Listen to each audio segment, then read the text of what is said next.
Hi అండి. ఈరోజు బీరకాయ కర్రీ చేస్తున్నాను. దానికి కావాల్సినవి ముందుగా స్టవ్ ఆన్ చేసుకొని, కళాయి పెట్టుకొని, అందులో కొద్దిగా ఆయిల్ వేసేసుకోండి.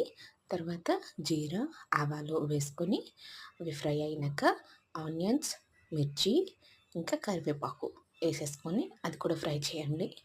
కొద్దిగా ఫ్రై అయ్యాక అల్లం, వెల్లుల్లి 2 కచ్చాపచ్చాగా దంచేసుకొని అది కూడా అందులో వేసేసేయండి. అది కూడా ఫ్రై అయినాక ముందుగా నానబెట్టి ఉంచిన శనగపప్పు, ఇంకా బీరకాయ ముక్కల్ని రెండిటిని వేసేసి వేపండి. వేపాక తగినంత సాల్ట్, ఇంకా పసుపు, కారం, మసాలా వేసేసి వేపండి. కొద్దిగా వాటర్ వేసి ఒక 5 నిమిషాలు మూత పెట్టేసి ఒక 5 నిమిషాలు మగ్గించండి. తర్వాత ఒక 2 టమాటాస్ తీసుకొని చాప్ చేసి దాన్ని మిక్సీ చేయండి. ఆ ప్యూరీని కూరలో వేసేసేయండి. ఇంకో 5 మినిట్స్ మగ్గించి దగ్గర పడినాక కొత్తిమీర చాప్ చేసి వేసేసుకోండి. ఇంకా ఉప్పు గట్టా ఏమైనా కావాలంటే అప్పుడే వేసేసుకోండి.